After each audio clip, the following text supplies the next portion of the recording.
What are the principal purposes of preliminary investigation? The main purposes of a preliminary investigation first is to determine if the crime has been committed and if there is probable cause to charge the accused. And second is to protect innocent individuals from hasty and unfair prosecution. Third is to shield individuals from public accusation and the stress of the trial. Okay, and lastly, to prevent the state from conducting unnecessary and costly trials.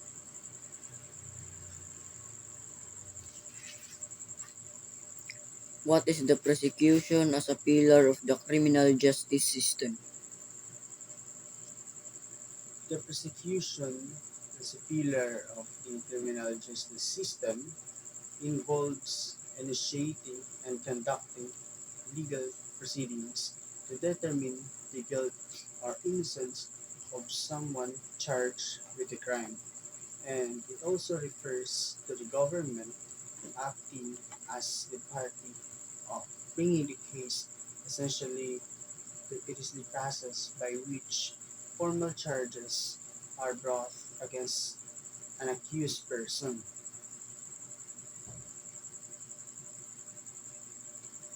How is prosecution of criminal offenses initiated in the Philippines setting? Okay. So the first is for offenses requiring preliminary investigation. A criminal complaint is filed with the public prosecutor's office. Second is for offenses not requiring preliminary investigation. The complaint is also filed with the public prosecutor's office or directly with the courts in the provinces.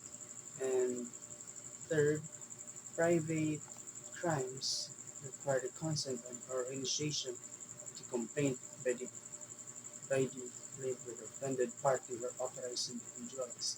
Lastly, offenses with penalties not exceeding 1 year of imprisonment undergo conciliation proceedings at the Katarungang Pambarangay.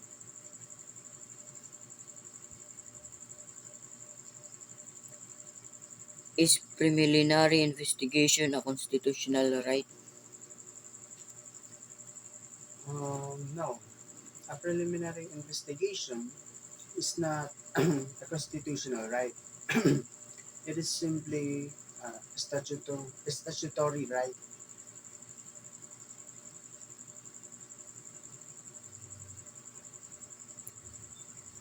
Who is being represented by the prosecutor in the prosecution of the case? In criminal prosecution, the public prosecutors represent the state or the people of the Philippines. This is because a crime is considered an offense against the entire community, not just the individual victim.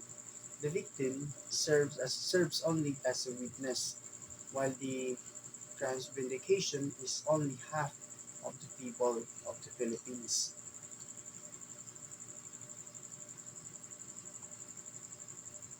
What are some roles? What are some of the roles of the prosecutor? Some rules of the prosecutor is by conducting preliminary investigations and making recommendations during inquest proceedings and representing the government in prosecuting cases against the accused. Lastly, acting as a legal officer for the province or city in the absence of the designated legal officer. Define preliminary investigation. A preliminary investigation is an inquiry to determine if there is enough evidence to believe a crime has been committed and that the respondent is likely guilty and should face trial.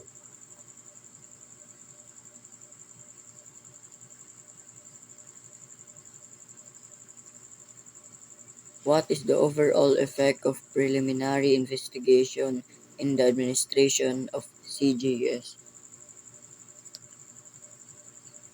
Um, the main effect of preliminary investigations in the criminal justice system is to reduce court case backlogs and congestion.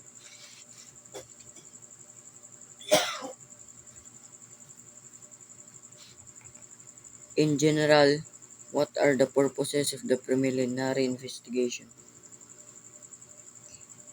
The purposes of a preliminary investigation are to investigate the crime and the accused involvement, inform the accused of the charges, establish probable cause for guilt, and set bail if applicable.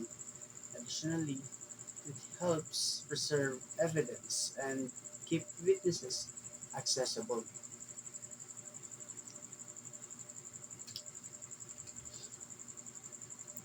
In our setting, who conducts the prosecution? In our setting, the prosecution is conducted by government prosecutors who have the authority and responsibility to handle criminal cases in court. They have direction and control over the case according to the rule revised rules of court. In lower courts, if the prosecutor is absent, other authorized individuals, that the offended party or law enforcement officers may temporarily prosecute the case until the prosecutor intervenes or is elevated to a higher court. 11. Can preliminary investigation be waived? Um, yes, preliminary investigation can be waived by the accused, but it is a crucial step to challenge the evidence against them and ensure the legality of the charges brought. 12. In the, adminis-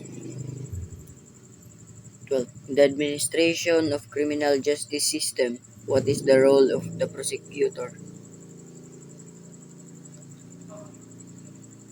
The role of the prosecutor in the administration of the criminal justice system is to seek justice, uphold the law, protect the rights of victims, and ensure that the accused receive a fair trial.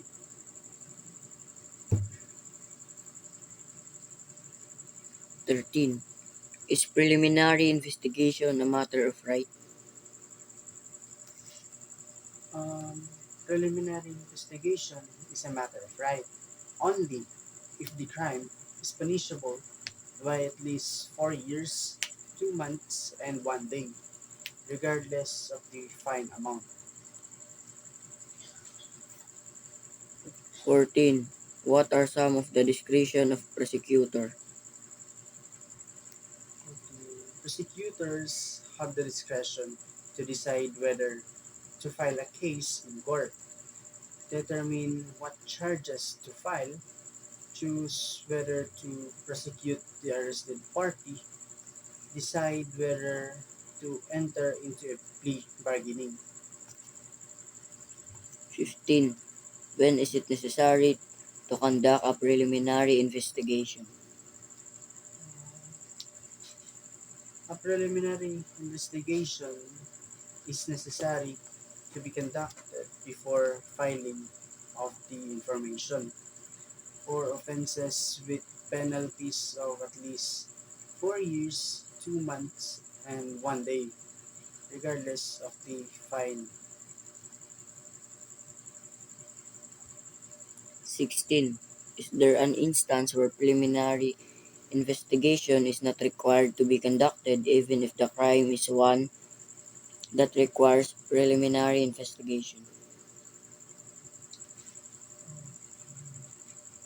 Yes, while when an offender is arrested without the warrant, an inquest investigation is conducted instead of a preliminary investigation.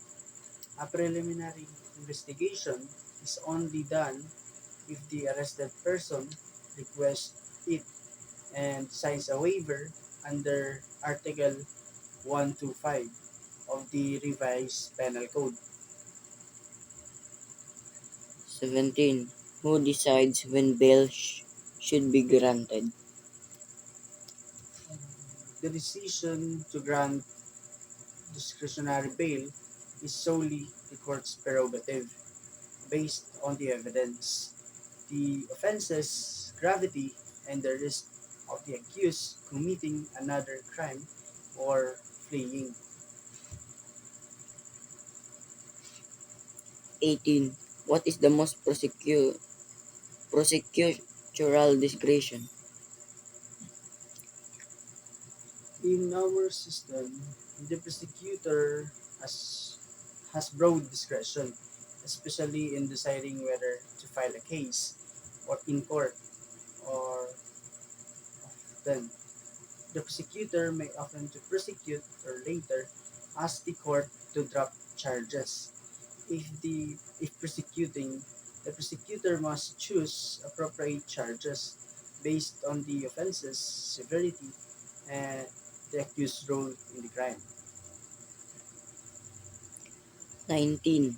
What is the effect of preliminary investigation is not accorded to the respondent or the accused?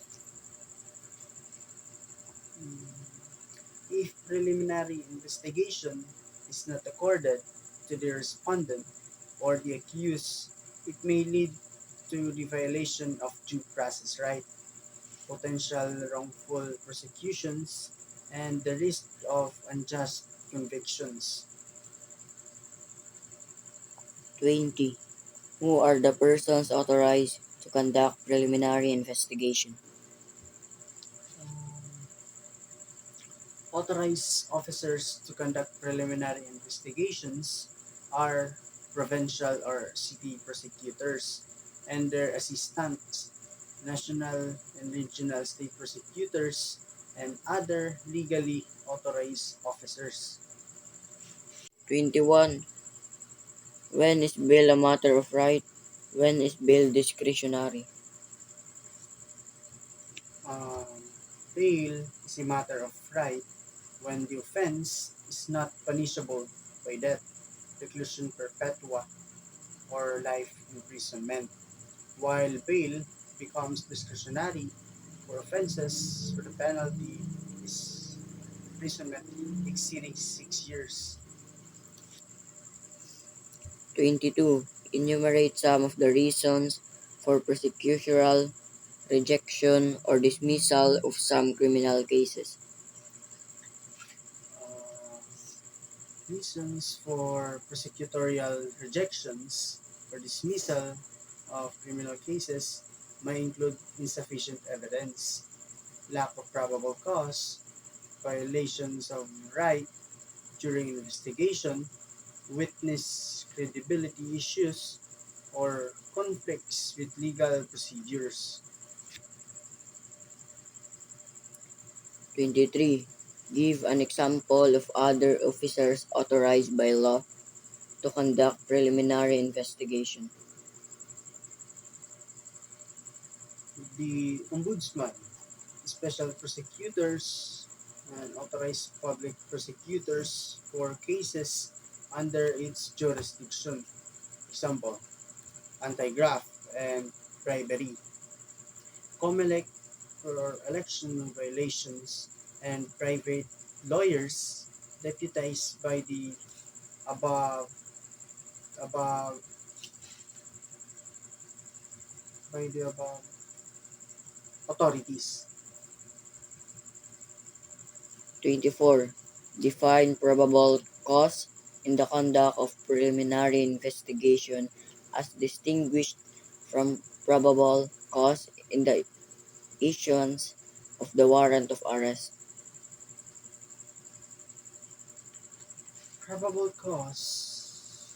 in the conduct of preliminary investigation involves assessing the evidence to determine if there is enough reasons to believe if the crime has been committed and the suspect is responsible, while probable cause in the issuance of a warrant of arrest is the legal standard required for a judge to issue an warrant based or insufficient evidence of crime. 25. When may a judge issue a warrant of arrest? A judge can issue an arrest warrant only after examining complainant witnesses and finding probable cause to the person committed the crime. 26. What are some of the factors that may influence prosecutorial decision? Factors influencing prosecutorial decisions include public pressure, media pressure, and desire to remove a problematic suspect, belief and discovery favorable evidence, nature of the complainant and victim's attitude, seriousness of the offense, the relationship within the criminal justice system, and its resource demands. 27. What is the relevance of preliminary investigation in the administration of CJS? Uh, the relevance of preliminary investigation in the administration of the criminal justice system is to ensure that cases proceed based on sufficient evidence, protect the rights of the accused, prevent unjust prosecutions, and uphold the integrity of the legal process. 28. What is the primary goal that the prosecutor may consider in charging decisions? Um, the primary role that the prosecutor may consider in charging decisions is to seek justice by holding offenders accountable, protecting the public, supporting the victims, and maintaining maintaining the rule of law.